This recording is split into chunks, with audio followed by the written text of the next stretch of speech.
जदीद कराची, कदीम कराची, जानिए कराची का हाल कराची कराची में। बिस्मिल्लाहिर्रहमानिर्रहीम। अस्सलाम वालेकुम। मैं हूं आपका मेहमानदार मुसव्वर अली बलोच। नाजरीन, कराची पहले जो है बड़ा महदूद था, फिर कराची बढ़ता चला गया और उसकी हदें जो है वो और आगे तक जो है ना वो चलती चली गई। गुलशन मेमार आ गया, सरजानी टाउन आ गया और बहुत सारे इलाके जो है ना वो कराची में शामिल होते चले गए।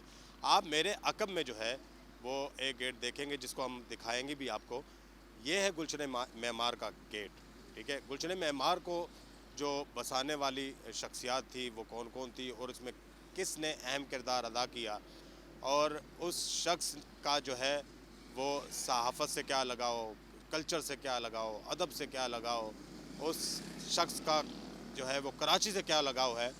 ठीक है, तो इसकी इंतहा जो है आप यहाँ से देख लें कि ये जो गुलशन मेमार है ये इसको उन्होंने बसाया। और आज हम उन शख्सियत से जो है ना वो मिलने जा रहे हैं।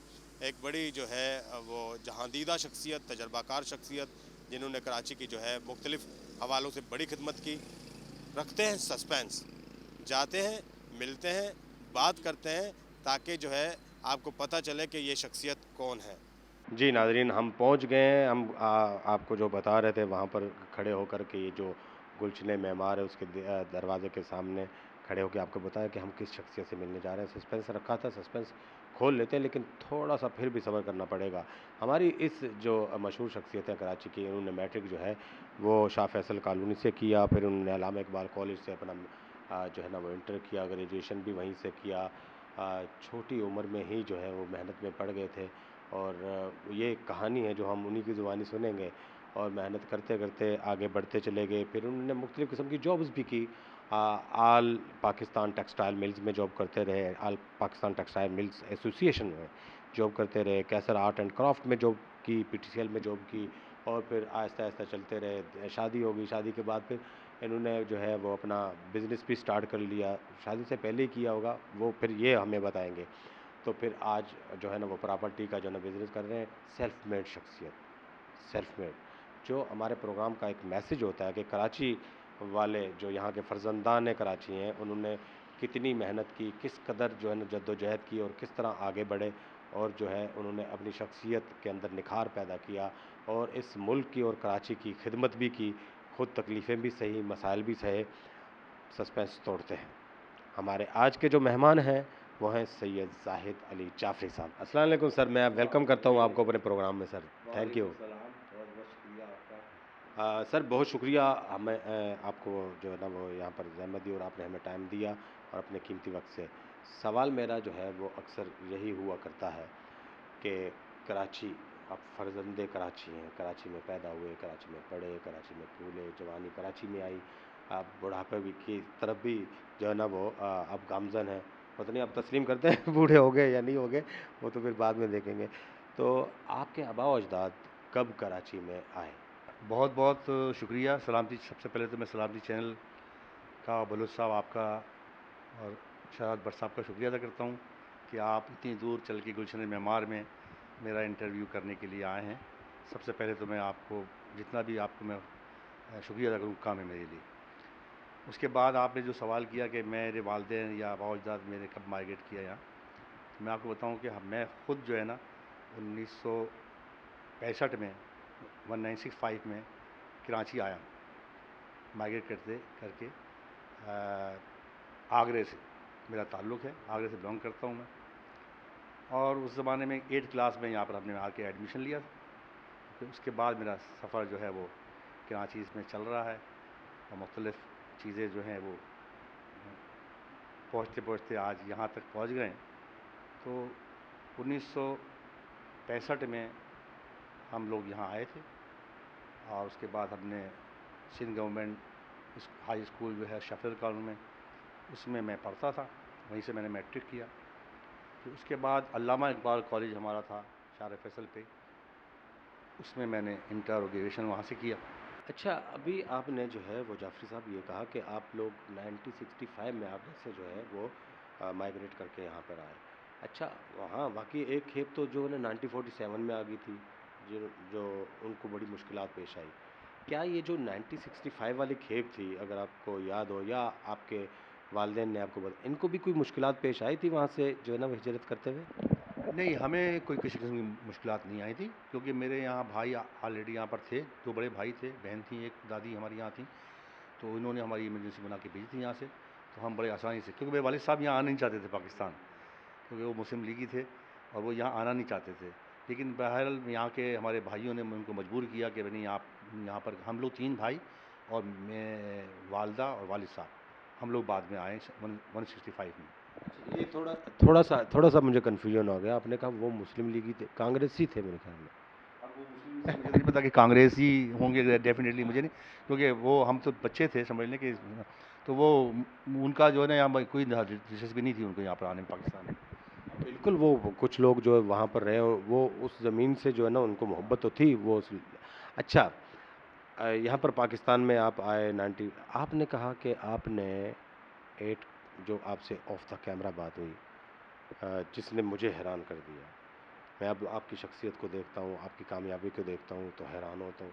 आपने कहा आपने 8 क्लास से जो है वो मेहनत करनी शुरू कर दी, क्या ऐसी वजह बन गई?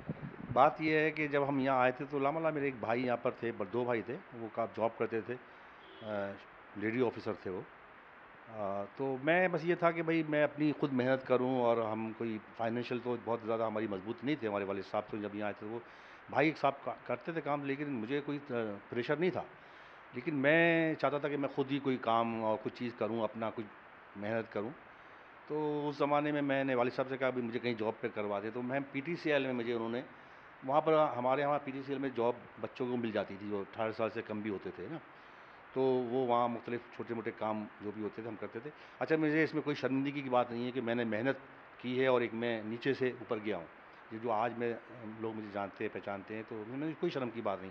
तो मैंने वहाँ से वो जॉब शुरू की, गालिबन 8 क्लास में मैं था, और वो मैंने करता रहा, फिर वहीं रहते हुए मैंने मैं अपनी तालीम मुकम्मल की, मैट्रिक किया और ग्रेजुएशन किया, मैं वो जॉब करता रहा, और वहाँ से मैं बाकायदा 25 साल के बाद मैंने रिटायरमेंट लिया वहाँ से।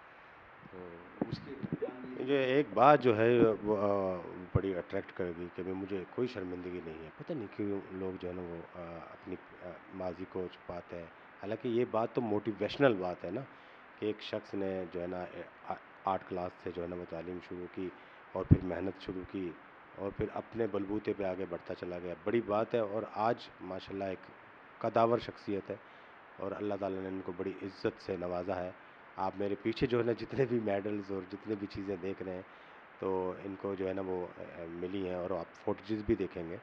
अच्छा, तो आपके सर, कराची जो कराची, आपकी नज़रों ने कराची को कैसा देखा? कराची की सड़कें कैसी थी? कौन सी ऐसी उस वक़्त ट्रांसपोर्टेशन थी जो चलती थी और ज़्यादा जो है ना वो अट्रैक्ट करती थी लोगों को? देखिए, हम शाह फैसल कॉलोनी में रहते थे, और जब मैंने बताया जैसे कि मैं 8 क्लास से मैंने जॉब की, तो हमारा ऑफिस था मैकर रोड के ऊपर, पीटीसीएल का दफ्तर, जिसको हम टीएनटी पहले कहते थे ना, मैकर रोड पे था।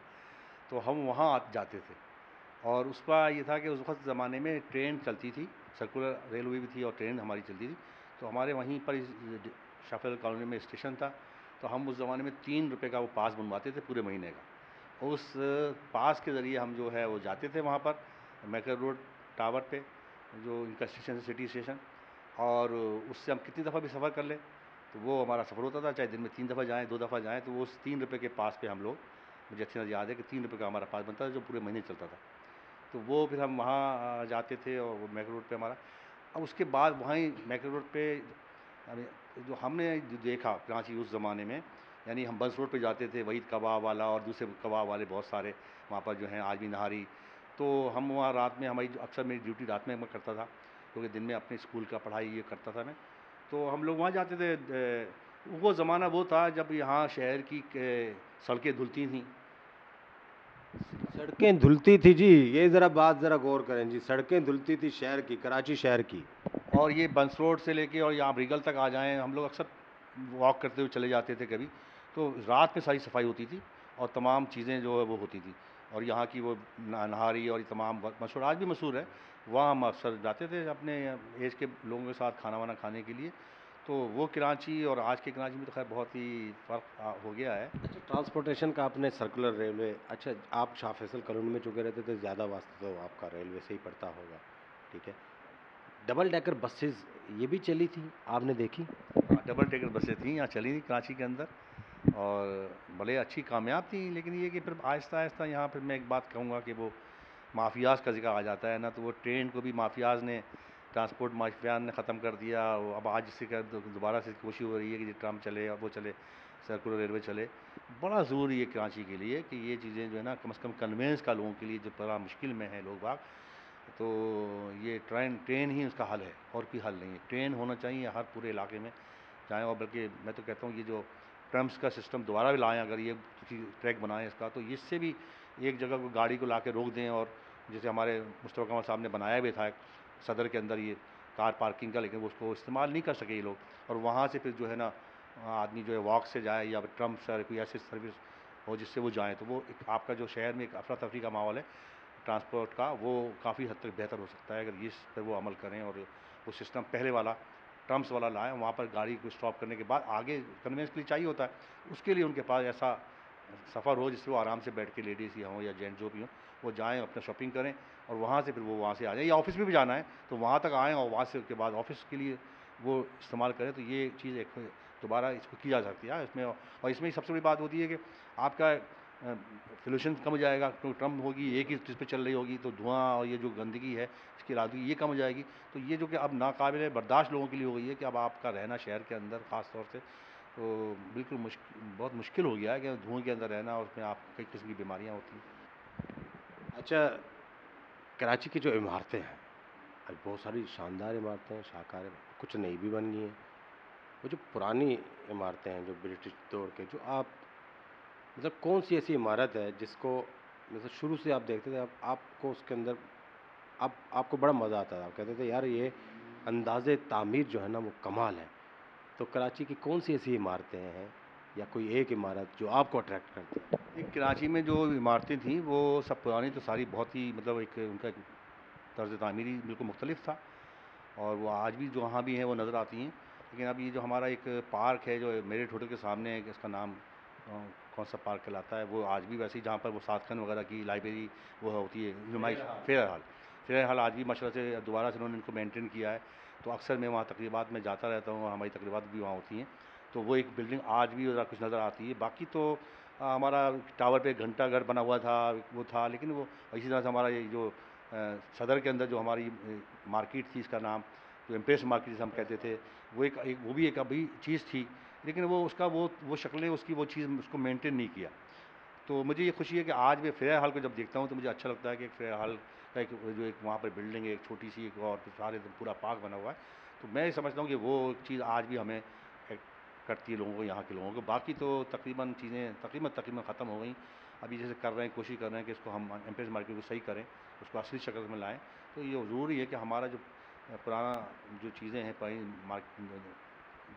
बिल्डिंग्स हैं, वो उसको सही मेंटेन करें। बाकी फ़िलहाल हाल मैं भी जब वहाँ पर जाता हूँ ना, तो वहाँ पर बाज़ औक़ात जो है ना शाम के टाइम क्लासिकल मौसीकी की हाँ, वहाँ बड़े वहाँ प्रोग्राम होते रहते हैं, और अक्सर यहाँ हमारे अब तो जो है केएमसी वाले वहाँ प्रोग्राम तकरीबात करते हैं, मेरे दोस्त हैं वहाँ पर, तो वो ये तकरीबात करते रहते हैं। क्लासिकल हों, मुशायरे हों, वहाँ पर होती हैं। और वो एक जगह मुझे लगती है कि अभी कराची में वो एक जगह है जिसको अभी इन्होंने मेंटेन किया हुआ है, तो बड़ी अच्छी बात है और बड़ा अच्छा लगता है वहाँ पर जाकर। जैसे कि आपने भी बताया कि वहाँ और मुझे कोई ऐसी चीज़ें नज़र नहीं आती है। अच्छा, मुझे जो है ना वो वक्फ़े के लिए कहा जा रहा है, तो नाज़रीन हम लेते हैं एक छोटा-सा वक्फ़ा, उसके बाद दोबारा हाज़िर होते हैं, कहीं ना जाइएगा। जदीद कराची, कदीम कराची, जानिए कराची का हाल, कराची कराची में।